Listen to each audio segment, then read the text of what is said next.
So here's where the story begins.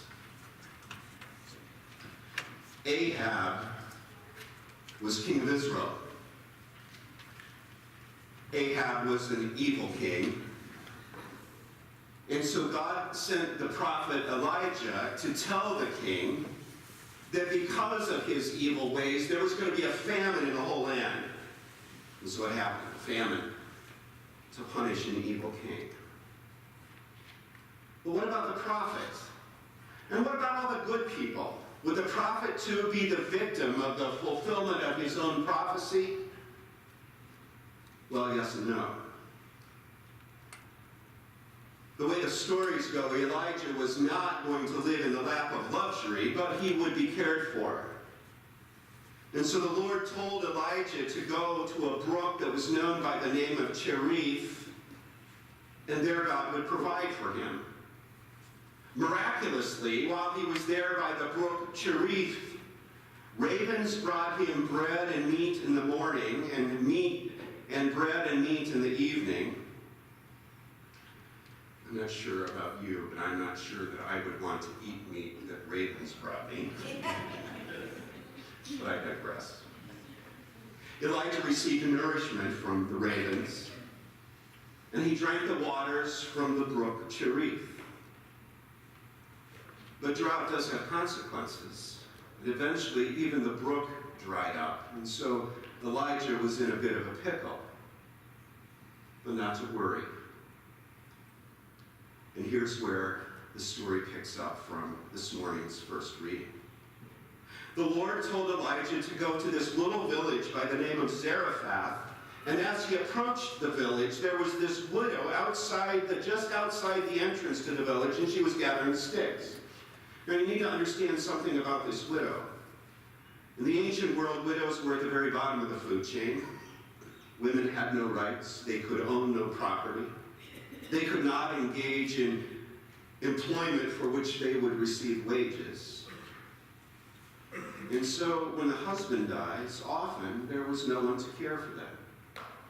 And with no means of support, widows were often the ones who begged and scrounged and did whatever they could just to get by. So here was this woman gathering sticks outside the entrance to the village, presumably to make a fire to cook whatever meager foodstuffs she may have had. And of course, in a famine, she would have had very little.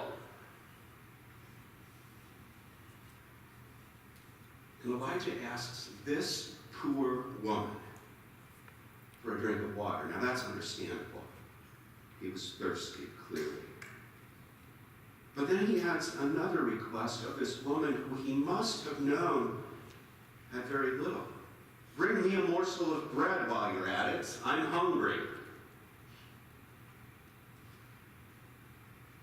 And at this point, the woman must have felt like she was between a rock and a hard place, because in this ancient culture, hospitality was highly valued, and when a stranger, a traveler, came into town and asked for assistance, you had to do it.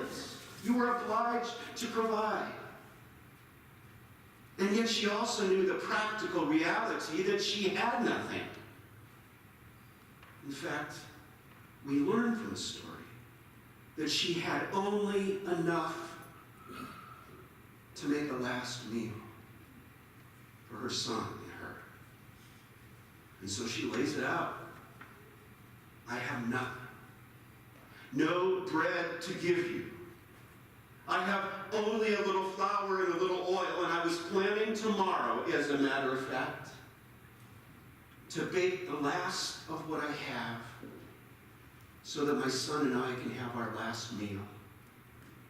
And then that's the end. We will then lay down and die together.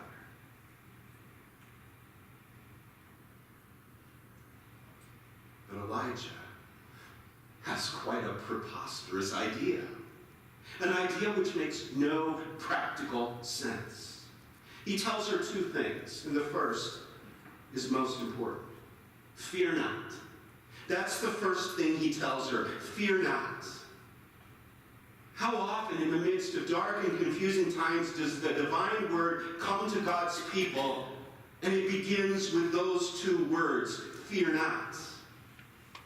To Mary, when told she would be giving birth to the Messiah, to the shepherds above the plains of Bethlehem, to the women at the tomb of Jesus early on Easter morning, the word came, "Fear not." So the first thing Elijah tells the woman is, don't be afraid. And if I were to expand a bit on what Elijah might have said to that woman, it would have been something like this. I know the days are dark. The times are challenging. The king is evil. And sometimes it looks like there is no good news and nothing to be hopeful about. But don't be afraid. We know, dear widow woman, that God is alive and God is in charge and God will bring righteousness and God will bring justice. The world is about to turn. And that's the first thing Elijah told her. And the second was more practical.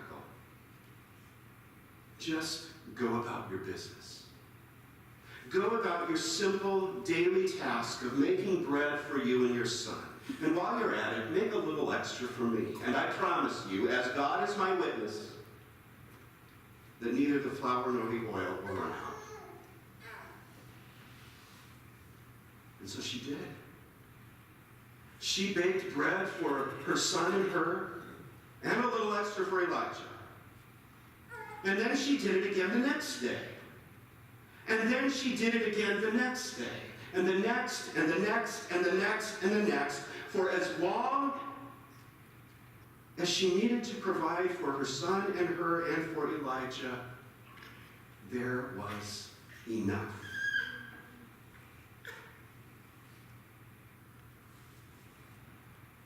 So what then, dear church, shall we say about all these things? First, I think we need to remind ourselves, too, that God is in charge. Always. God is in charge. And especially in these days after a very contentious national election, when the pundits have all their opinions about who's in charge. And we, too, might have our opinions about who's in charge, probably a commentary on who we hope is in charge. But our faith reminds us that it's not Democrats or Republicans, not the House or the Senate or the White House. It's God. God is in charge. And God will get God's purposes accomplished. Second, when hope runs thin, God is faithful.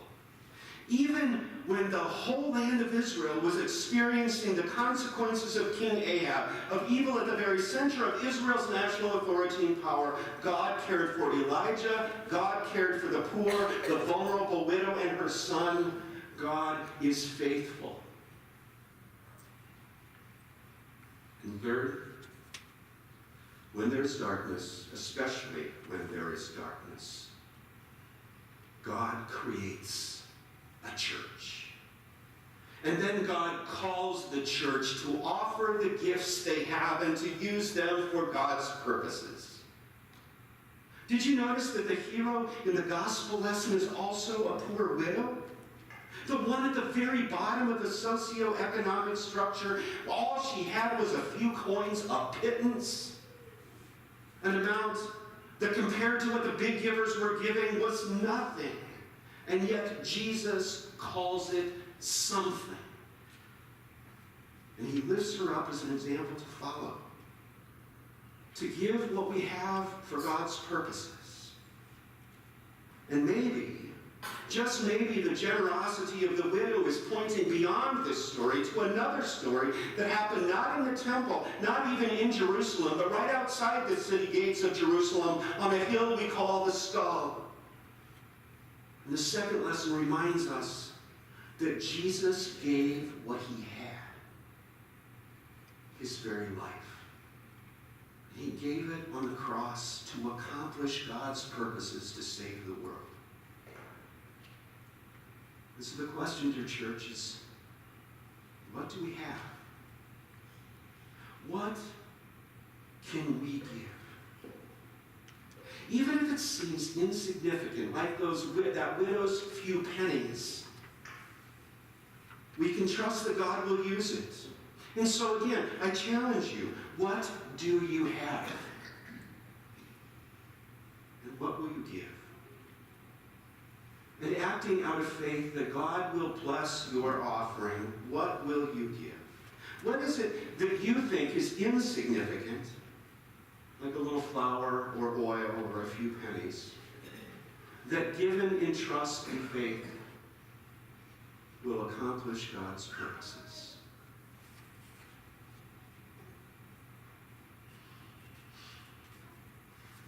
In a few minutes, we will come to this table.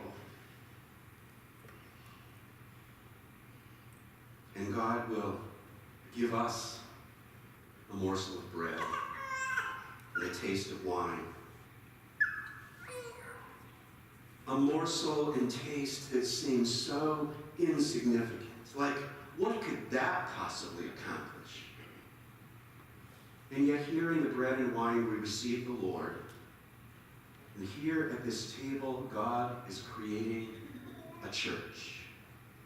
God is forming us with bread and wine to become bread for the world. And as that widow was just what Elijah needed, so we, dear church, are just what the world needs.